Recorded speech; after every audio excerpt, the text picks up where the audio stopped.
Welcome back to Politics Tonight, everyone. It's been 7 days since three Francophone countries, Niger, Mali, and Burkina Faso, withdrew their membership from the regional bloc of ECOWAS. The withdrawal continues to generate reactions from all sides. And so tonight, Ambassador Ilyas Gadi joins me as we take another look at their exit from ECOWAS and the implications for Niger, Mali, Burkina Faso, West Africa. Ambassador Ilyas Gadi is a former Nigerian Foreign Service officer. He also served as information attaché with the Nigerian Embassy in West Germany and the Nigerian High Commission in the UK. Thank you so much for joining us, Ambassador. It's so good to have you in Politics Tonight. Thank you. Yeah, thank you very much, Jumoke. Before I, commence my comments, let me just enter a little correction for the benefit of the viewers. Well, I'm not an ambassador. I didn't rise to the point of position of ambassador. But if through your efforts I will become an ambassador, I would welcome it. But nonetheless, thank you for the introduction. Right, thank you so much. It's been a week since these three Francophone countries, Niger, Mali, and Burkina Faso, withdrew their membership of the bloc. What do you make of, or rather, what's the implication of this action on ECOWAS, especially at a time when the region is advancing discussions of a single market to boost trade and development? Well, okay. The first thing we have to note is that the junta governments of the three countries have a deficit in legitimacy and credibility, having overthrown, legitimately elected governments.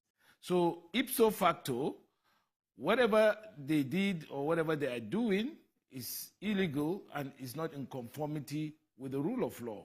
So even the action they took in detaching themselves from ECOWAS, of which they were founding members, it's illegal because it does not enjoy the legitimacy and the support of the people purportedly they are governing. So it is something that, is what lawyers will call ultra vires, and it has no meaning and no effect. And of course, even the detachment, their detachments or their announced detachment from ECOWAS did not even follow the protocols of ECOWAS. They were supposed to, there are procedures of a country belonging to ECOWAS detaching itself from the body. They didn't follow those processes. And so whatever happens, whatever they are doing now is illegal, and it's not in conformity with the protocols of ECOWAS, and it's not in conformity with the rule of law, which these three governments, these junta governments in Niger, Burkina Faso, and Mali have contravened. So it is also a consequence of their isolation and despotism, because they have been isolated from, the relevant organs of international interaction. So they are looking for ways by which they could make themselves legitimate, but then they have found the doors locked against them. So they're trying to find ways by which they can make themselves relevant, which of course is not in conformity with international law and international interaction. So definitely these countries would have to go back to the drawing board and rethink their actions so that they can do things that are really in conformity with international law. I hear you, but let's look at Niger, for example. Niger soldiers announced a coup and President Bazoum's removal last July. And since then, there have been several negotiations on resolving this impasse. But do you think they withdrew because of failure in diplomacy? And, was there a better way of handling this situation? Well, I did say earlier on that the course of action embarked by these three countries are illegal and illegitimate because they do not represent the true, wishes of the people they are purporting to be governing. So in effect, what they are doing is illegal. But be that as it may, we should also look critically at the ECOWAS reaction to what happened in these three countries. I think specifically in the case of Niger, I think the action taken by ECOWAS as soon as the coup took place in Niger was a bit hasty, and to threaten, military action immediately it happened was actually, hasty and shouldn't have happened. There should have been concerted efforts to employ diplomatic, tactics, diplomatic negotiations to be able to, bring these countries to heel and to be able to understand that their actions were illegal and they need to restore democracy through diplomatic means. But of course, the threat of military intervention hardened them, and from that, they became truculent, so to speak.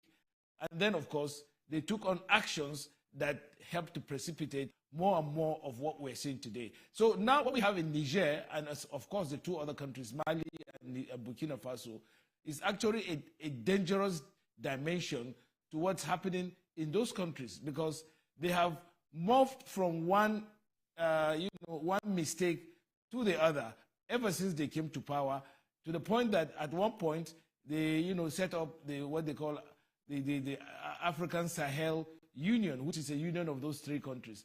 And that itself was unhelpful to the people of those countries. The people of those countries are,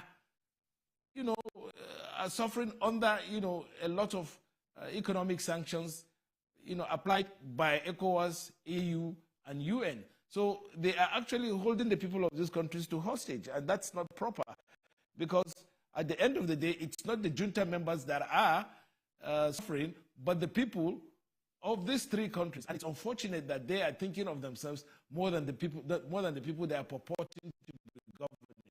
So in this case, there are also other factors we have to look at that have not come to light, but which are very, very critical, factors behind the scene. And these factors have to do with developments with the junta members themselves, as well as extra-continental powers trying to come into the fray. For instance, right now we have, a threat of the escalation of the Middle East crisis. Very likely the Americans are already, and Iranians are already exchanging blows by proxy through, their proxies within the region.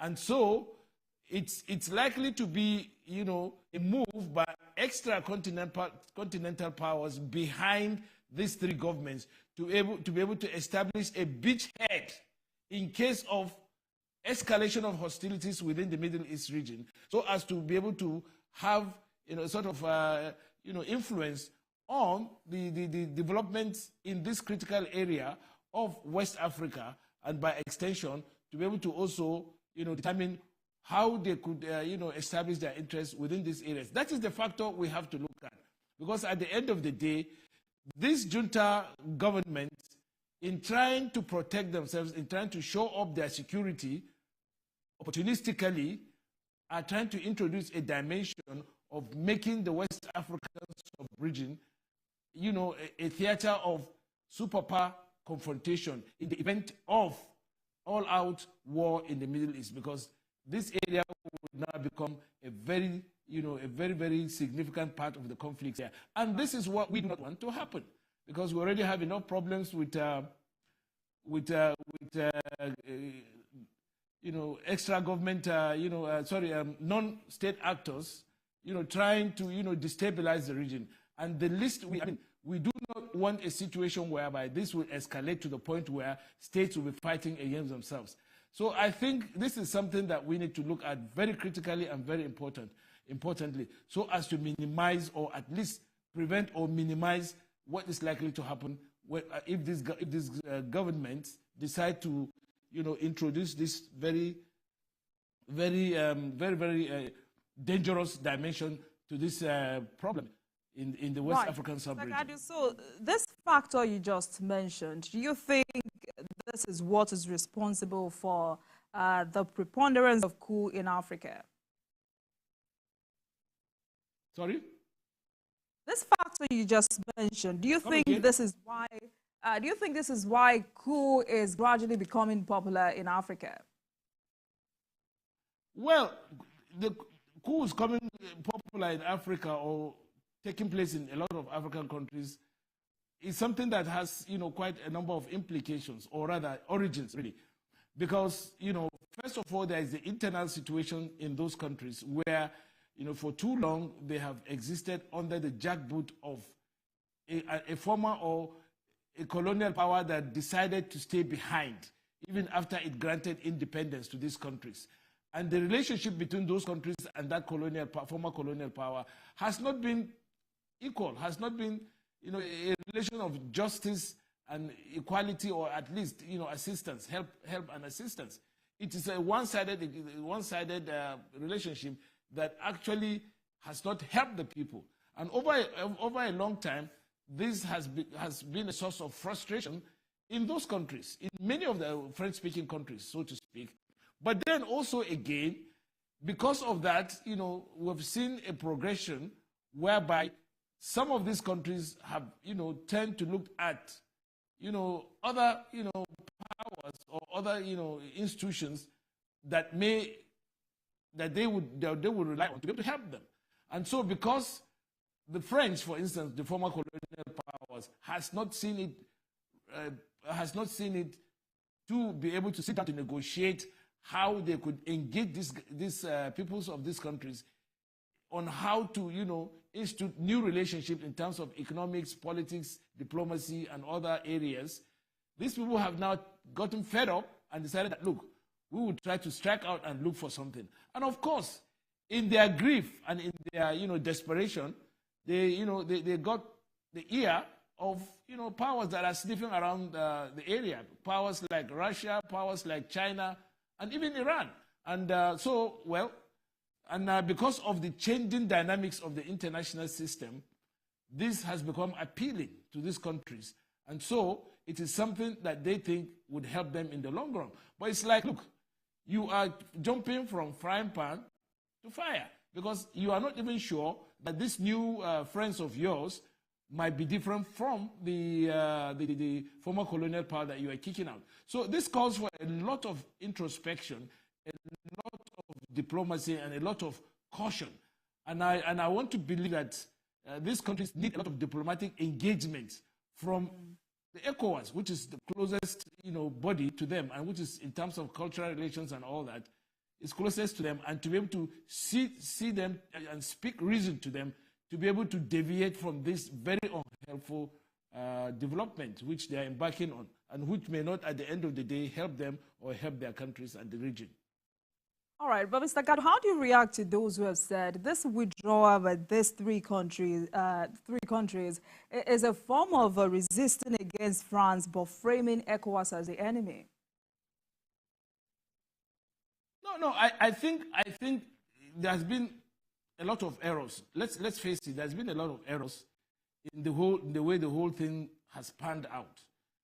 In the first instance, there should have been some kind of engagement. I mean, military threat should have been a cause of last resort. If diplomatic actions, diplomatic engagements had failed. But we didn't give diplomatic engagement the chance to work itself out. We just took the step of saying we are going to engage you militarily and we're going to remove you by force. Now, for you to make such a threat without credible ability to be able to enforce it, that itself it's dangerous, because then you are making threats that you are not able to carry out logistically and strategically, and then you are also trying to alert the governments of these countries of the need to be able to harden and to be able to go headlong into alliances with these extracontinental powers.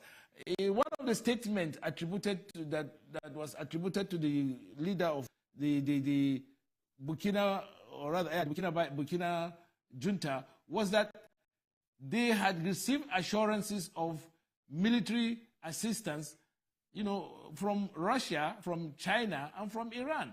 And this assistance are open-ended.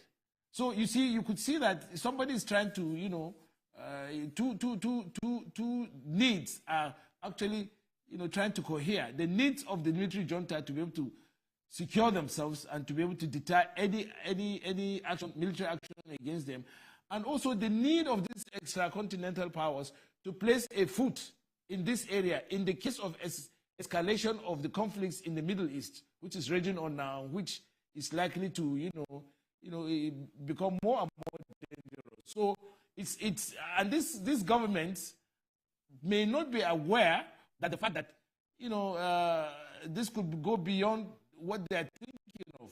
And in the end, the whole of the West African sub-region will become a theater of warfare and worse than even what we're grappling on. So this is a very serious and very delicate issue that we have to look at. And as a country, Nigeria, which has the most to really to lose by not, putting a handle on these things, we have to be able to make sure that we actually, take the lead very seriously in making sure that, these three countries are brought back. Because that should be the main, overarching interest, to bring back these countries to the ECOWAS fold. And that is why democracy and diplomacy must be the watchword. Right. So are you saying it's not too late to bring back these countries? Well, it's not too late because, these countries and these soldiers are our relations. They are, in terms of, relations, cultural, economic, social, political, we are the same. And in the case of Nigeria and Niger, in fact, I would recommend that Nigeria should go as much as possible to detach Niger from these two countries, because we have more to lose if Niger continues its trajectory with these countries, because Niger and Nigeria share a lot of historical relations, cultural, social, and whatever. And in fact, a historical factor that we have not even considered is the fact that Sheikh Usman Danfodio, who was the leader of the Sokoto Caliphate, Jihad and Caliphate, was actually born in Niger, and he started his campaign in Niger, spreading to Nigeria, and that we have border relations with about 7 states, Nigerian states, with Niger, and there are a lot of cultural links dating back to before colonial times with Niger. So, and then if we are not able to put boots on ground because of logistical reasons, we should be able to recalibrate our engagement there through diplomatic and psychological pressure on this government. And this psychological pressure I'm looking at is trying to reach them out, reach through them, reach the people of Niger and let them know that, look, Nigeria is not hostile to you. Nigeria is not, Nigeria is not trying to make things difficult for you, but we believe that, the way to go in our relationship and the way to go in the pursuit of your interests is through diplomacy and through democracy, not through military engagement or military rule, because at the end of the day, it will not help you, it will not help Nigeria. And Niger must be made to understand that we share cultural links with them. Whatever affects them affects us. So we must be able to go that way, that route. And also, while we're going that route, we could also use, broadcasts, for instance, of Nigerian media platforms on literature written to them in English, in Arabic, in Hausa, and languages that we all share, and be able to explain these things to them so that they should know that, look, there should be pressure applied by the people of Niger with the assistance of Nigeria to make sure that this government that is now ruling over them illegally comes to the discussion table. We should not foreclose the fact that we want to discuss, and then to de-emphasize the military aspect, so that there should be a meeting without pressure, meeting of, reasonable, meeting without pressure of military intervention, so that at least we'll be able to, achieve the desired goals, which is to be able to bring them back. We should emphasize conciliation, not defeat, because right now, these governments have gone out of ECOWAS for whatever reason. The action they have taken, it's not the action that is desirable for them and for us. And we have to make sure that we deploy a lot of tact in how to handle the situation before it boils over and becomes a problem for us. Because as I said, there are extra continental powers that are getting interested in the whole thing, and we must not allow that to get to the point where, we see boots from other countries into other countries, extra powers, coming into those areas. It should not be a situation whereby you have now kicked out the French, and you are bringing out another power into the area. It doesn't augur well for the countries that are involved in this, and it doesn't augur well for the whole of the sub-region. Right, so let's stay on this, especially because you've just said Nigeria has a lot to lose as a result of this withdrawal. I mean, it's the first time in the bloc's nearly 50 years of existence that its members are withdrawing in such a manner. Talk to us about the kinds of threats you think this poses to the region's stability when it comes to security, when it comes to logistics and the economy. Well, first of all, the danger is that other countries might follow suit, because if they see that these countries have defied ECOWAS and nothing is done to deter them from their actions, then they will think, well, since Niger, Burkina Faso and Mali have gone and they've decided to, they've decided to take this action without any repercussions, then we possibly might even go the same way. I mean, there's a country that has not joined, but is also under military rule, which is Guinea. Now, Guinea might also say, look, well, too, I think we should also, follow suit. And then, of course, other countries within who are still within the ECOWAS arrangement would also like to say, look, I think since these guys have succeeded, we should also follow suit. But then we should also be careful, because behind they said in our local parlance that if you see somebody dancing on the road, somebody somewhere within the bush is beating the drum. And as I said, let us not allow this to become something of a domino effect, a boomerang effect, where some ECOWAS countries begin to say, look, hey, since ECOWAS cannot enforce or at least ensure that the bloc stays intact, by preventing this from action, then let's move, because it now calls to question the relevance and the relevance of ECOWAS as a country. So we must crank up diplomatic relations, diplomatic activities and engagement, so as to ensure that this does not become a contagion within the ECOWAS region.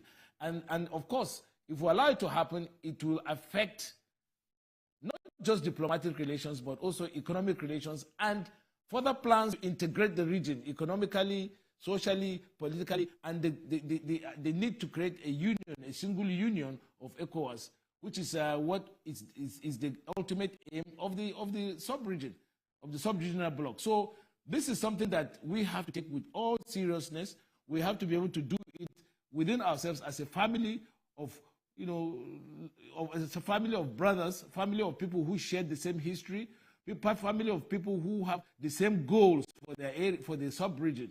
And that is why Nigeria being, President Bola Ahmed Tinubu, who is the chairman of ECOWAS, and Nigeria being the largest and the most important economic and political factor in the sub-region, must really do something, because we cannot allow this to continue. We must be able to bring back these states into the fold with as much as possible, using diplomacy and as I said, psychological pressure of engaging them or engaging their populations with literature about the implications, the dangerous implications of these developments, because it's about the juntas trying to show themselves or secure themselves up as a result of the isolation they are suffering. So the people are actually being held hostage. Mr. Gadu, earlier you charged the leadership of ECOWAS to do everything they can to bring these countries back on board. But of course, you have to also remember that they have formed a new alliance of the Sahel states, which, according to them, is to work together on issues of security. How do you think this will work out? Yeah, the three countries really, let's face it, will not be able to, cannot be able to secure themselves, unless, of course, they have help from other powers. And that is what is really, really giving them all the strength and confidence to believe that they can go their own way. I did mention that one of the leaders of the junta in one of those countries have said that, they have been given assurances of securing arms, carte blanche from either China, Russia, or Iran. And that's a very dangerous development, because we want to hear more, we want to hear better engagement than arms. I mean, that which is in the form of economic assistance. If these countries can give them economic assistance, perhaps that may be, reasonable. But to talk about arms, that means that those arms are going to find themselves around and infiltrate into countries around, which will be more dangerous for us. So whatever needs to be done diplomatically and psychologically has to be done. We have channels of discussions with these people. We must emphasize those channels, back channels and open channels, and also psychological, engagement, psychological pressure in the form of,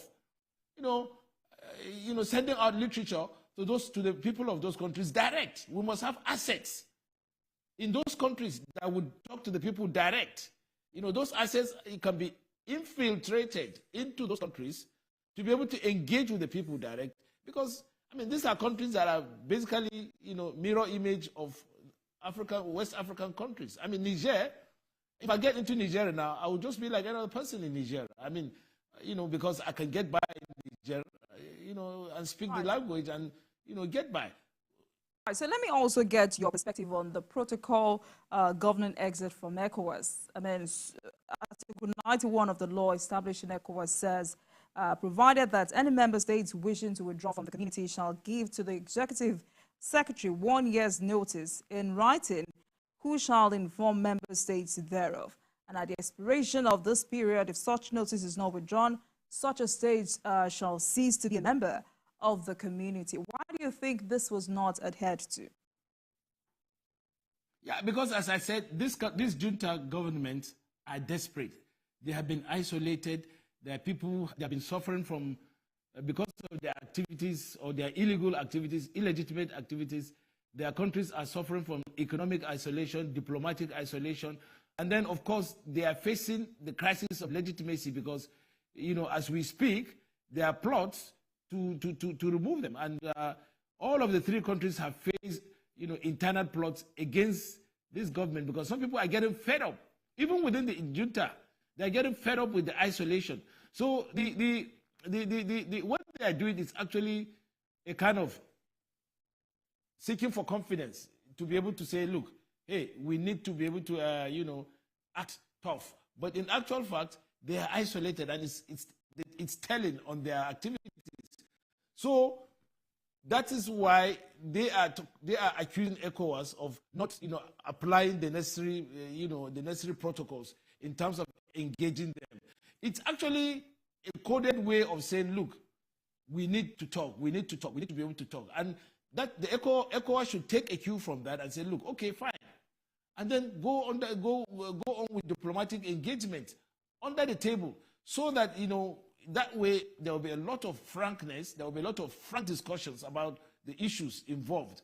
And there will also, within that framework, some kind of, agreements that would now result in saying, okay, hey guys, we maybe, a concrete time, time gap, or rather timeline given to these countries to be able to relinquish power and bring about restoration of the democratic outcomes in those countries.